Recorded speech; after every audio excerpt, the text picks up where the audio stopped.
எல்லோருக்கும் வணக்கம். ஆஹா நண்பர்களே, என்ன நடந்திருக்கு பார்த்தீங்களா? நிஃப்டி 25,000 தாண்டி இருக்குதுங்க நண்பர்களே. எனக்கெல்லாம் இன்னைக்கு ஒரே கனவா வரும். ஒரு பக்கம் த்ரிஷா, இன்னொரு பக்கம் நயன்தாரா நின்றுக்கிட்டு நிஃப்டியே வா 25,000 தாண்டி விட்டா இனிமேல் சந்தோஷம் ஓடி வா அப்படின்னு கூப்பிடுற மாதிரி இருக்கு. எனக்கு என்னமோ 25,000க்கு மேலே நிஃப்டி தொடர்ந்து டிராவல் பண்ண ஆரம்பிச்சிருச்சுனாவே போர்ட்ஃபோலியோலாம் ஒரே சிரிப்பாக சிரிக்கும். ஐ மீன் ரொம்பவுமே சந்தோஷமாக நம்மளோட சிரித்து பேசக்கூடிய காலங்களுக்குள்ள நம்ம என்ட்ரு பண்ண போகிறோமா அப்படின்றது ஒரு முக்கியமான கேள்வி. ஸோ நம்ம ட்ரீம் ஒரு ஸ்வீட் ட்ரீமாக இருக்கணும், ஒரு நைட் மேராக, ஒரு ஹாரர் ட்ரீமாக இருக்கக்கூடாது. நம்ம அந்த இன்ப கனவுல யாரும் கல்லை விட்டு எரிஞ்சிடக்கூடாது அப்படின்னு நம்ம நினச்சிக்க வேண்டியது தான். நண்பர்களே, நம்மளுக்கு தெரியாத பல விஷயங்கள் மார்க்கெட்டுக்கு தெரியறதுக்கு வாய்ப்பு இருக்குது. அதனால தான் நாம் ஒன்று நினைக்க, மார்க்கெட் ஒன்று நினைக்க ஏதாவது ஒன்று நடந்துக்கிட்டு இருக்கும். ஸோ ப்ராபப்ளி இன்னைக்கு மார்க்கெட் 25,000க்கு மேலே க்ளோஸ் ஆகிறதுக்கு முக்கியமான காரணம் மார்க்கெட் ஏதாவது யோசிக்குதா, ஒருவேளை இந்தியாவுக்கும் அமெரிக்காவுக்கும் ஒரு சுமூகமான தீர்ப்பு எடுப்பணுமோ அப்படின்னு ஒருவேளை மார்க்கெட் யோசிக்குதா, அல்லது இந்தியா அமெரிக்கா ஏதாவது நம்மளை மிரட்டும் பொழுது நம்ம போய் ரஷ்யா கூடயோ அல்லது சைனா கூடயோ சேர்ந்துக்குவோம், எப்படியும் நம்மளுடைய பொருளாதாரத்துக்கு பெருசாக சிக்கல் வராது அப்படின்ற மாதிரி யோசிக்குதா என்னன்னு. இப்போ அமெரிக்கா 25% எக்ஸ்ட்ரா டேக்ஸ் போட்டால் நம்ம இருக்கிறதுலே உலகத்தில் அதிகமான டேக்ஸ் கட்டிகிட்டு இருக்கோம் அமெரிக்காவுக்கு. ஆனால் இப்போ நம்மளுக்கு என்ன நடந்துருச்சு? நம்ம ஏதாவது பெருசாக வீதியில் இறங்கி போராடுற மாதிரி இருக்கா, இல்லை என்ன நாம் இப்போ பண்ணியிருக்கோம்? அதுக்கு தகுந்த மாதிரி அட்ஜஸ்ட்மெண்ட்ஸ் தானே இப்போ நம்ம பண்ணியிருக்கோம். ஸோ அந்த இழப்பை யாரோ ஒருத்தர் ஏற்றுக்கிறாங்க. அந்த மாதிரி தான் இப்போதைக்கு போய்கிட்டு இருக்கு. அதனால் மார்க்கெட் ஒருவேளை இந்தியாவுக்கும் அமெரிக்காவுக்கும் ஏதாவது நல்லது நடந்துருமான்னு யோசிக்குதா அப்படின்ற ஒரு சந்தேகம் எதனால் வருது அப்படின்னா, இந்த நிஃப்டி 25,000க்கு மேலே க்ளோஸ் ஆகிருக்கிறதுனால வருது. நாளைக்கே இவன் 25,000க்கு கீழே போனான்னா புல் தடிக்கு பயில்வான், கண்டிப்பாக உருப்பட மாட்டான்னு நம்ம இவனை திட்டத்தான் போகிறோம். பட் இருந்தாலும் இன்றைய தேதியில் இந்த செகண்ட் வரைக்கும், ஏன்னா மார்க்கெட் முடிஞ்சு போச்சு, இனி மாறாது இல்லையா? ஸோ 25,000க்கு மேலே இருக்கிறதுனால ஒரு இன்பம் மனசுக்குள்ள கரபுரண்டு ஓடுது. இன்னைக்கு ஒரே ட்ரீம் தான், எல்லாத்துக்கும் ஸ்வீட் ட்ரீம்ஸ். நண்பர்களே, இன்னைக்கு ஊர் முழுக்க என்ன பேச்சுன்னா, சமீபத்தில் மெகா ஹிட், மிகப்பெரிய ஒரு லாபத்தை உருவாக்கிய ஒரு பங்கு தான் இந்த ஜிஎம்டிசி அப்படின்ற பங்கு. கடந்த ஒரு மாதத்தில் 23%, 6 மாதங்களில் பணத்தை டபுள் செஞ்சிருக்கான். இப்போ ஏதோ ஒருத்தர் 2 பேர் இந்த மாதிரி ஷேர் மார்க்கெட்டில் நடக்குது. இப்போ 5,000 ஷேர் இருக்குது ஷேர் மார்க்கெட்டில் அப்படின்னா விரல் விட்டு எண்ணக்கூடிய ஆட்கள் தான் இப்படி சமீபத்தில் பணத்தை டபுள் பண்ணி விட்டுருக்கிறதுல இந்த ஜிஎம்டிசி என்பதும் இப்படி டபுள் பண்ணி விட்டுருக்கு. ஆனால் இன்னைக்கு இப்படி மாஸ் ஹிட்டு கொடுத்த இந்த ஜிஎம்டிசி பயங்கரமாக பயமுறுத்தி விட்டுருக்கான் இன்னைக்கு ட்ரேட் பண்ணவங்கள. அவன் பாட்டுக்கு சிவனேன்னு 520 ரூபாயிலிருந்து 560 ரூபா போனவன் என்ன நினச்சானோ அப்படியே கிராஷ் லேண்டிங்னால கிட்டத்தட்ட ஒரே நாளில் 14% தன்னுடைய உச்சத்திலிருந்து, இதுக்கு பேர் தான் மார்க்கெட் ரிஸ்க் அப்படின்றது. சில பேர் ஓவர் நைட் ரிஸ்க், தூங்கி எந்திரிக்கும் போது உங்களுடைய இன்பக் கனவு துன்பக் கனவாக மாறும் அப்படின்ற மாதிரி ஓவர் நைட் ரிஸ்க் சொல்லுவாங்க. பட் இது வித்தின் 1 hour இன்ட்ராடே ரிஸ்க். இது ஒரே நாள்லயே இப்படி மார்க்கெட் ரிஸ்க் 14% கும்பா பாடிட்டு தன்னுடைய உச்சியிலிருந்து கீழே இறங்கி 1.5% க்ளோஸ் ஆயிருக்கு. ஏதாவது ஒரு பெரிய குரூப்பு ஓகே எனக்கு ப்ராஃபிட் போகுதுன்னு வித்துட்டு போயிட்டாங்களா என்ன அப்படின்றது தெரியல. பட் எனிவே, அடுத்தது இன்னொரு சோகமான விஷயம்.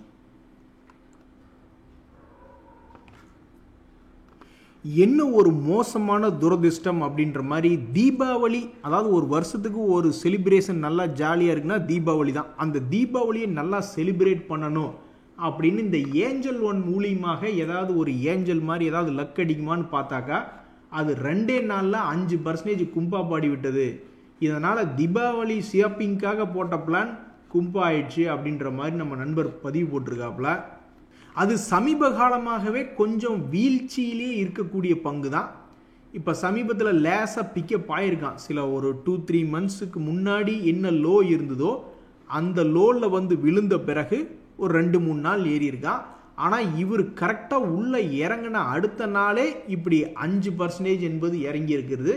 ரொம்பவுமே மோசமான மீட்டிங். இவரும் இந்த ஏஞ்சல் ஒன்று மீட் பண்ண இடம் என்பது ரொம்ப மோசமாயிடுச்சு. நண்பர்களே, இந்த சமயத்தில் இந்த GMDC ஏன் கீழே இறங்குச்சு, ஏதாவது நியூஸ் கிடைக்குதான்னு பார்த்தா எதுவும் நியூஸ் கிடைக்கல. இப்போ தான் சமீபத்தில் இந்த ஆனுவல் ஜெனரல் மீட்டிங் அப்கமிங் வருது அப்படின்ற ஒரு தகவல் அவங்க பப்ளிஷ் பண்ணியிருந்தாங்க. 25 செப்டம்பர் அப்படின்னு. அதுக்கு இன்னும் 14 நாள் இருக்குது. அது என்ன நினச்சாங்கன்னு தெரில. இதுதான் நான் எக்ஸ்சேஞ்சில் அவங்க கொடுத்துருக்கக்கூடிய ஒரு முக்கிய தகவலாக இருக்குது. ஆனுவல் ஜெனரல் மீட்டிங் எப்போ நடக்குது அப்படின்றது ரொம்ப முக்கியமான தகவல். இன்ஸ்டியூஷனல் மீட்டிங் நடக்கிறது ஒரு முக்கியமான தகவல். ஆர்டர் கிடைக்கிறது ரொம்ப முக்கியமான தகவல். அப்படி இருக்கையில் நீ எதனாலப்பா இப்படி ஒரு இன்னைக்கு சர்க்கஸ் டான்ஸ் ஆடுன அப்படின்றது ஒன்றுமே புரியல. யாருக்காவது இந்த தகவல் கிடைச்சதுன்னா தெரியப்படுத்துங்க. நண்பர்களே, இந்த ஆப்டெக்னு ஒரு கம்பெனி, ஒரு நண்பர் கூட சொல்லிக்கிட்டு இருந்தார், யாருங்க இவன் வாழ்க்கையில் ஒரு டேர்னிங் பாயிண்ட்டே வரமாட்டேங்குதுங்க, ஜாதகத்தை எல்லா பக்கம் கொடுத்துருக்கோம் ஆனால் யாருமே கூப்பிட்டு பேச மாட்டேங்கிறீங்க, இவன் வாழ்க்கையில் எப்போ தான் டேர்னிங் பாயிண்ட் வரும் அப்படின்ற மாதிரி இந்த ஆப்டெக் அப்படின்ற பங்குல இன்னைக்கு ஒரு தகவல் ஒன்று வந்திருக்கு. அதாவது இந்த பங்கு அடிப்படையாகவே ஒரு 3.25% டிவிடன் கொடுத்து கொண்டு இருக்கக்கூடிய பங்கு. கடன் என்பது இல்லை. ஆனால் இவனுக்கு பெரிய வியாபாரம் என்பது இல்லை. அது பண்ணக்கூடியதெல்லாம் பார்த்தீங்கன்னா ஒரு 120 கோடி அப்படின்ற மாதிரி லாபம் பண்ணிக்கிட்டு இருக்காங்க. தற்போதைய குவார்ட்டரில் 6.25 கோடி லாபம். ஓரளவுக்கு இம்ப்ரூவ்மெண்ட் காமிச்சிருக்கான்னு வச்சுங்களேன். ஆனால் அதனுடைய ஸ்டாக் ப்ரைஸில் கொஞ்சம் கூட இம்ப்ரூவ்மெண்ட்டே இல்லை. அது இன்னும் 52 வீக் லோவில் தான் ட்ரேட் ஆகிக்கிட்டு இருக்கு. இப்படி இருக்கக்கூடிய இந்த பங்குல ஆண்டவா ஏதாவது ஒரு திருப்பு முனை வராதா அப்படின்னு அவர் ரொம்ப நாளாக தேங்காய் பூஜை, பால் பூஜை, வாழைப்பழ பூஜைன்னு எல்லா பூஜையும் பண்ணியிருப்பாரா என்னன்றது தெரியல. ரொம்ப நாள் கழிச்சு ஒரு நியூஸ் என்பது வருது. என்ன ஒரு நியூஸ் அப்படின்ற சொல்கிறாங்க அப்படின்னு பார்த்தீங்கன்னா, இந்த மாதிரி அப்படின்னு நான் ஏன் சொல்கிறேன்னா, பல பேர் ஸ்ட்ரைட்டாக விஷயத்துக்கு வந்துடுவாங்க அவங்க கொடுக்கக்கூடிய நோட்டீஸில். ஃபஸ்ட்டு இவங்க என்ன சொல்கிறாங்கன்னா, இவங்களுடைய அருமை பெருமையெல்லாம் ஃபஸ்ட்டு சொல்கிறாங்க. நாங்கள் தாங்க ஆரம்ப காலத்திலேயே ஆரம்பித்து வச்சோம், ட்ரைனிங்னு ஒன்று ஆரம்பிக்கிறதே நாங்கள் தாங்க அப்படின்னு அவங்களுடைய ஃபுல் டீட்டெயில் அப்படின்றது அவங்கள பற்றி ஒரு கண்டென்ட் வச்சுருப்பாங்க இல்லையா. இந்த ப்ரீசேல்ஸில் இருக்கிறவங்களுக்குலாம் தெரியும். அந்த கண்டென்ட் இங்கே கொடுத்துருக்காங்க. அதுக்கப்புறம் தான் விஷயத்துக்கு வர்றாங்க. அதாவது இந்த ஸ்டேட் கவர்மெண்ட் பாடி அரசாங்க ஆர்டர் ஒன்று எங்களுக்கு கிடைச்சிருக்குதுங்க, நம்மளுக்கு தேவையெல்லாம் இது போன்ற எக்ஸாமினேஷன் சர்வீஸ் சென்டருக்கு எவ்வளவு பணம் கிடைக்குது, எவ்வளவு ஆர்டர் ஒர்த்து அப்படின்னு பார்த்தோம்னா கான்ட்ராக்ட் வேல்யூ ஆல்மோஸ்ட் 2.80 கோடிங்க அப்படின்ற மாதிரியான ஒரு தகவல் கொடுக்குறாங்க. ஸோ அந்த ஆர்டர் என்பதனுடைய வேல்யூ என்பது கம்மியாக இருந்தாலும் இந்த ஷேரில் ஒரு நியூஸே வராதா அப்படின்னு பல பேர் பார்த்துக்கிட்டு இருந்தாங்க. அதாவது 3 மாதத்துக்கு ஒருக்கா இவங்களுடைய P&L கொடுக்குற விஷயம் ஓகே, அது எல்லா ஷேரில் தான் பண்ணுது. இடையில ஏதாவது ஒரு செய்திகள் வராதா அப்படின்னு பார்த்துட்டு இருந்தவங்களுக்கு இந்த ஆப்டெக் லிமிடெட் அப்படின்ற பங்குல மிகப்பெரிய கடும் சரிவில் இந்த மாதிரி ஒரு சுமாரான ஒரு ஆர்டர் 2.8 கோடிக்கு கிடைச்சிருக்கு. ஸோ இந்த ஆர்டர் நியூஸ் எடுத்துக்கிட்டு இந்த ஆப்டெக் அப்படின்ற கம்பெனியினுடைய ஷேர் ப்ரைஸ் அடுத்தடுத்த நாட்களில் எப்படி இருக்கும், அடுத்த சில மாதங்கள் அல்லது அடுத்த சில வருடங்கள் கழித்து எப்படி இருக்கும் அப்படின்றது தெரிஞ்சுக்க ரொம்ப ஆர்வமாக இருக்குது. இந்த சமயத்தில் மீண்டும் ஐபிஓக்கள் மார்க்கெட்டுக்குள்ளே வந்துக்கிட்டே இருக்குது. அப்படி இருக்கக்கூடியதில் இந்த அர்பன் அப்படின்ற ஐபிஓ நம்மளுக்கு எதாக இருந்தால் என்னங்க, கிரே மார்க்கெட் ப்ரீமியம் நீ என்ன சொல்கிற அப்படின்றதான் முக்கியம். ஸோ இந்த அர்பன் அப்படின்ற ஐபிஓ 36% லிஸ்டிங் கெயின் கிடைக்குமா அப்படின்றது ஒரு வாய்ப்பாக தேடி பார்த்துக்கிட்டு இருக்காங்க கிரே மார்க்கெட் ப்ரீமியமில் அவங்களுடைய எஸ்டிமேஷன். அடுத்தது இந்த டெவ் ஆக்சலரேட்டர் லிமிடெட் அப்படின்ற ஒரு ஐபிஓ, இவங்களுடைய கிரே மார்க்கெட் ப்ரீமியம் என்பது கொஞ்சம் சுமாராக அதுவும் குறைஞ்சிருக்கான். முதல்ல 15% இது வருமோ அப்படின்னு பார்த்துக்கிட்டு இருந்தாங்க. இப்போ 11% கடைசிக்கு லாபத்தில் லிஸ்ட் ஆகுமான்னு பார்த்துக்கிட்டு இருக்காங்க. ஸ்ரிங்கார் அப்படின்னு ஒரு பங்கு, அந்த இது என்ன ஹவுஸ் ஆஃப் மங்கள் சூத்ரா, இந்த பங்கெல்லாம் ஏற்கனவே ஷேர் மார்க்கெட்டில் இந்த செக்டரில் இருக்கக்கூடிய இந்த ப்ரீசியஸ் ஸ்டோன் சொல்லிக்கிட்டு பெரிய அளவில் வியாபாரம் பண்ணிக்கிட்டு கீழே தொப்புக்கடின்னு உளுந்து கிடக்கக்கூடிய பல பங்குகளுக்கு ஏதாவது உதவி வருமா என்னன்றது தெரியல. பட் எனிவே இந்த மங்கள் சூத்ரா, இந்த ஸ்ரிங்கார் அப்படின்ற ஒரு பங்கினுடைய கிரே மார்க்கெட் பிரீமியம் கொஞ்சம் டீசெண்டாக 18% என்ற இரண்டாவது இடத்துல. மொத்தம் 3 ஐபிஓ இருக்குது. அதில் இந்த கிரே மார்க்கெட் பிரீமியத்தின்படி இரண்டாவது இடத்துல ட்ரேட் ஆகி கொண்டு இருக்கக்கூடிய ஒரு ஐபிஓவாக இருக்குது. ஸோ இந்த 3 ஐபிஓகளினுடைய முன்னணியில் முதல்ல இருக்கிறது இந்த அர்பன் கம்பெனி தான். ஏன்னா அவனுடைய கிரே மார்க்கெட் ப்ரீமியம் 36% காமிச்சிட்டு இருக்கு. இதுதான் சமீபத்தில் ஓப்பனாக இருக்கக்கூடிய ஐபிஓக்களினுடைய தகவல்கள். இதெல்லாம் நாளைக்கு க்ளோஸ் ஆகிடும். நண்பர்களே, 2 முக்கியமான செய்திகள் வந்திருக்கு. அதாவது உங்களுக்கு ஞாபகம் இருக்கா, இந்த IREDA அப்படின்ற பங்கு இப்போ வந்து ஒரு வருஷத்தில் பார்க்கும்பொழுது 35% கீழே இறங்கி ட்ரேட் ஆகிட்டு இருக்கு. ஒரு காலத்தில் மிகவும் ஒரு முன்னணி பங்காக தான் இந்த IREDA இருந்தது. ஆனால் கடைசியில் 510 கோடி கும்பா அப்படின்ற மாதிரி இந்த ஜென்சால் இன்ஜினியரிங் எழுது ஓட்டேரி நரி பேரில் 510 கோடி எழுதுன்ற மாதிரி ஏதோ அந்த கொடுக்கல் வாங்கல பணம் திரும்பி வரல ஜென்சால் இன்ஜினியரிங். அதனால் அந்த கம்பெனி விற்று விட்டு எனக்கு பணத்தை திருப்பி கொடுங்க அப்படின்ற மாதிரி போய்கிட்டு இருக்காப்புல. இப்படி இருக்கக்கூடிய நிலைமையில் தான் கிட்டத்தட்ட அதே அமௌண்ட் பக்கத்தில் 453 கோடி அப்படின்றத பணத்தை பாண்டுகள் விற்று அதன் மூலிமா இவங்க பணத்தை ரைஸ் பண்ணுறாங்க. ஸோ ஆல்மோஸ்ட் 35% இறங்கி கிடக்கக்கூடிய இந்த நேரத்தில் ஒரு பணம் ரெடி பண்ணுறாங்க. இந்த நியூஸ் வந்து இந்த IREDAவை காப்பாற்றுமா அப்படின்ற ஒரு எதிர்பார்ப்பு பல ட்ரேடர்களுடைய மத்தியில் வருது. ஸோ அவங்க நிறைய பேர் வந்து இந்த நியூஸ் வந்து இதை திரும்பறதுக்கு உதவி செய்யுமா, இப்படியே திரும்பிடாதீங்கயா, மேலே பார்த்து திரும்புவியா, அதாவது கீழே பார்த்து திரும்பாமல் மேலே பார்த்து திரும்புவியா அப்படின்னு பல பேர் காத்துக்கிட்டு இருக்காங்க. ஸோ IREDAவில் வந்திருக்கக்கூடிய முக்கிய செய்தி இந்த மாதிரி. அந்த காலத்தில் எனக்கு ஞாபகம் இருக்குது, சில வருடங்களுக்கு முன்னாடியெல்லாம் பல ஃபைனான்ஸ் சம்மந்தப்பட்ட பங்குகளோ அல்லது மற்ற பங்குகளோ பணம் ரைஸ் பண்ணுறாங்க அப்படின்ற தகவலுக்கெல்லாம் ஏறி நான் பார்த்துருக்கேங்க. இப்போ தான் பெருசாக ஒன்றும் பெரிய மாற்றம் இல்லை. அதாவது ரயில்வே துறையாகட்டும் இந்த மாதிரி ஃபைனான்ஸ் துறையாகட்டும் ஒரு 2-3 வருடங்களுக்கு முன்னாடி ஷேர் மார்க்கெட்டில் நீங்கள் 3 வருஷத்துக்கு முன்னாடியே வந்திருந்தீங்கன்னா இந்த நியூஸை பார்க்கும்போது உங்களுக்கு தெரிஞ்சிருக்கும். ஆர்டர் கிடைச்சிதுங்க அப்படின்னு ரயில்வே துறையில் ஏதாவது செய்தி வரும். டபக்குன்னு எல்லாம் 5% 10% ஏறி எந்திரிச்சு ஆடுவானு. அப்புறம் பல பேங்க்குகள், நீங்கள் எந்த பேங்க் வேணா எடுத்துங்க, கர்நாடகா பேங்க்கு, இண்டஸ்இண்ட் பேங்க்கு, கோட்டக் பேங்க்னு யார் ப்ரைவேட்டாக இருந்தாலும் சரி கவர்மெண்ட்டு தான் இருந்தாலும் சரி எந்த இடத்துல பணம் பெருசாக ஃபண்டு ரைஸ் பண்ணுறாங்க அப்படின்னு செய்தி வந்தால் உடனே அந்த பேங்க்குகளை எந்திரிச்சு ஆடுவாங்க. இப்போ தான் அந்த நியூஸுகளுக்கு வர்றதில்லை. இப்போ ஆர்டர் நியூஸுகள், அனலிஸ்ட் நியூஸுகள், AGM மற்றும் இந்த கார்பரேட் ஆக்ஷன் ஸ்பிளிட்டு போனஸ்க்கெல்லாம் இப்போவும் மார்க்கெட்டில் ஒரு வரவேற்பு இருக்குது. ஸோ அப்படி இந்த IREDAக்கு ஏதாவது ஒரு திருப்பு முனை ஏற்படுமா அப்படின்னு பல ட்ரேடர்கள் காத்திருந்து பார்த்துக்கிட்டு இருக்காங்க. இன்னும் ஃபர்தர் கும்பாவா இல்லை திருப்பு முனையா அப்படின்றது இனி இந்த நியூஸ் வந்ததுக்கப்புறம் ஒரு 2-3 மாதம் கழிச்சு தெரிய வரும். நண்பர்களே, இன்னொரு மிக முக்கியமான செய்தி 2-3 மாதத்துக்கு தொடர்ந்து ஓடிக்கிட்டே இருக்கும் அப்படின்ற மாதிரி ஒரு லாங் டேர்ம் செய்தி. இது ஏற்கனவே சில மாதங்களுக்கு முன்னாடி வந்திருந்தது. அதாவது இந்த Gujarat State Petronet Limited அப்படின்ற பங்கு மட்டும் இல்லாமல் இந்த குஜராத் கேஸு, GSPC எனர்ஜின்னு சில கம்பெனிகளோட ஒரு குறிப்பிட்ட ஸ்கீம் ஆஃப் அரேஞ்ச்மெண்ட் அப்படின்றது போயிட்டுருக்கு. அதுக்கு வந்து அப்ரூவல் கிடைச்சிருக்கு அப்படின்ற ஒரு தகவல் வந்திருக்கு. இதனால் வந்து இது போன்ற பங்குகளினுடைய ஷேர் விலையில் ஏதாவது மாற்றம் இருக்கா அப்படின்றத நம்ம பொறுத்து இருந்து தான் பார்க்கணும். இதில் ரொம்ப ஃபேமஸான ஆளுகள்னு பார்த்தீங்கன்னா இந்த குஜராத் கேஸ் லிமிடெட் அப்படின்றது ஒரு ஃபேமஸான ஆள். அந்த ஷேரினுடைய விலை தற்போது கீழே இறங்கித்தான் இருக்குது. 52 வீக் லோ பக்கத்தில் ட்ரேட் ஆகிட்டு இருக்கு. இவனுடைய வாழ்க்கையில் இனி என்ன நடக்கும்? அதே மாதிரி GSPL அப்படின்ற பங்கு அவனுமே வந்து தற்போதைய 52 வீக் லோ பக்கத்தில் தான் ட்ரேட் ஆகிட்டு இருக்கான். இனி இவனுடைய வாழ்க்கையில் என்ன நடக்கும்?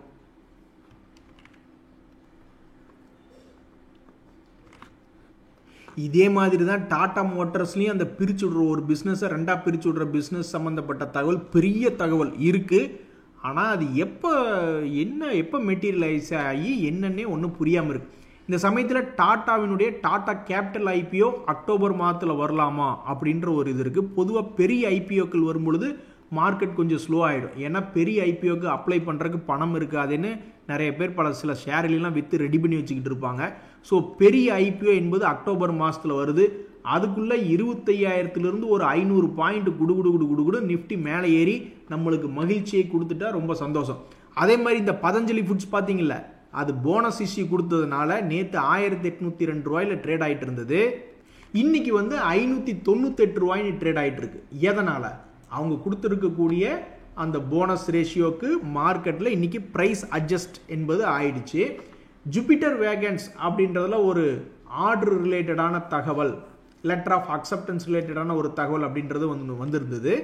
ஸோ கீழே கவுந்து கிடக்கக்கூடிய கப்பல் கன்னத்தில் கையை வச்சுட்டு கூந்துருக்க மாதிரி பல வருடங்களுடைய லோவில் வந்து பாவம் ட்ரேட் ஆகிக்கிட்டு இருக்கு இந்த ஜூபிட்டர் வேகன்ஸ். இனி இதன் பிறகு இதுக்கு பூப்பாதையா இல்லை சிங்கப்பாதையா அப்படின்றது தெரில. தற்போதைய நிலைமையில் 52 வீக் லோவில் ட்ரேட் ஆகிட்டு இருக்கு. இதெல்லாம் வந்து ரொம்ப ஸ்லோ மூவிங் ஸ்டாக்காக இருக்குது. எத்தனையோ பேர் பயங்கரமான சர்க்கஸ் பண்ணிகிட்டு இருக்கக்கூடிய நேரத்தில் இது ரொம்பவுமே வாலட்டிலிட்டி கம்மியான பங்காக இருக்குது. அப்படி இருக்கிறதுனால இதெல்லாம் இனி 2-3 மாதம் கழிச்சு என்ன பண்ணுன்னு பல பேர்த்துக்கு பார்க்கறதுக்கு விருப்பம் இல்லை.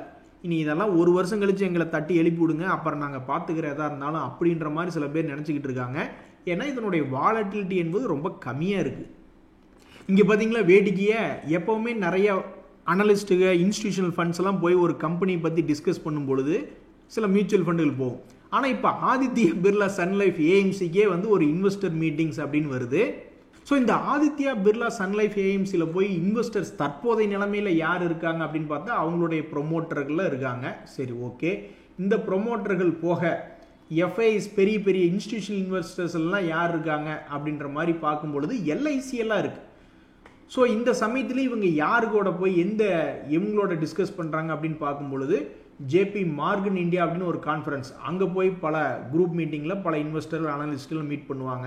அதுக்கப்புறம் பாரத் கனெக்ட் கான்ஃபரன்ஸ், ரைசிங் ஸ்டார்ஸ்னு ஒரு மீட்டிங். இதெல்லாம் பாருங்க எப்படி முதலீட்டாளர்களை அவங்களுடைய கௌரவத்தை எப்படி காப்பாற்றிருக்கு பாருங்க. 600 ரூபாயிலிருந்து 850 ரூபா அப்படின்றது கடந்த பிப்ரவரி மாதத்துலேருந்து 6 மாதத்துலேயே எகிரி வந்திருக்கான்.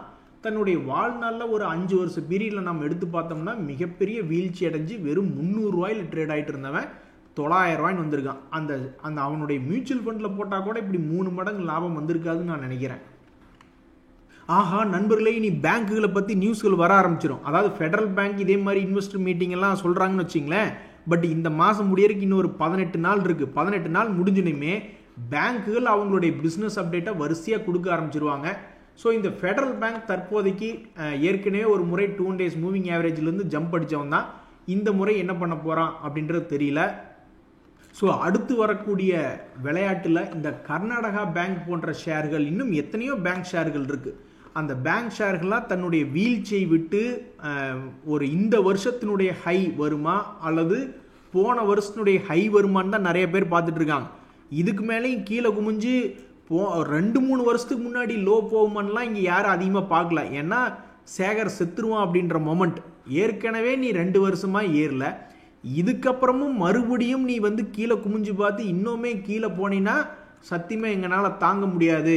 ஸோ அடுத்து வரக்கூடிய ஏர்னிங் சீசனில் உன்னுடைய பிஸ்னஸ் அப்டேட் அப்படின்றது முதல் வாரத்தில் இது கொடுக்கும்.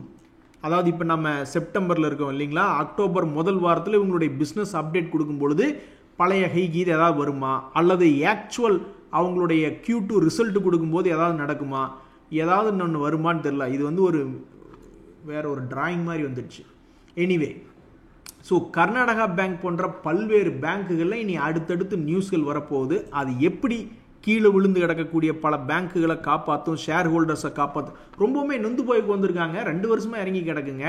ஏதாவது ஒன்று மேலே டபக்குன்னு ஒரு 1 year ஹையாக வந்தால் தானே நல்லாயிருக்கும். இந்த சமயத்தில் இந்த USD INR இதில் வந்து இப்போ என்ன ஒரு முக்கியமாக கவனிக்க வேண்டியதுன்னா, நிறைய பேர் ஆடிக்கிட்டு இருக்காங்க பாருங்கள். எக்ஸ்போர்ட்டர்களுடைய பிரச்சனை குறைஞ்சிருக்கு, ஏன்னா மேபி INR வீக் ஆகிட்டு இருக்கு அப்படின்ட்டு. அப்படி வீக் ஆகுதுன்னா ஓகே, அது ஒரு பக்கம் ஒரு சந்தோஷம்தான். ட்ரம்ப் போடுற 25% இது ஏதாவது அப்படி இப்படின்னு மேட்ச் பண்ணாலுமே, ஆனால் இம்போர்ட் பண்ணும்பொழுது நம்மளுக்கு அப்புறம் அங்கே பிரச்சனை வரும்ல. இம்போர்ட் பண்ணுறவங்க அதிக விலை கொடுத்து வாங்குற மாதிரி ஆயிரும்ல. அது ஒரு சிக்கல் ஒன்று இருக்கு.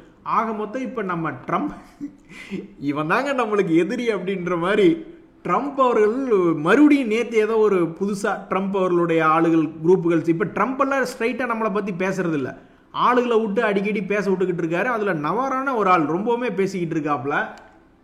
ஸோ தற்போதைக்கு நல்ல நல்ல விஷயங்கள் அப்படின்றது நடந்து வருது. ஒரு சைடு பேங்க்குகள்லாம் பிக்கப் ஆகுமா அப்படின்ற ஒரு கேள்வி, இன்னொரு சைடு வந்து 25,000 தாண்டினதுனால நம்மளுக்கு நல்ல நல்ல அருமையான கனவுகள், ஸ்வீட் ட்ரீம்ஸ் வருமா அப்படின்றது ஒன்று.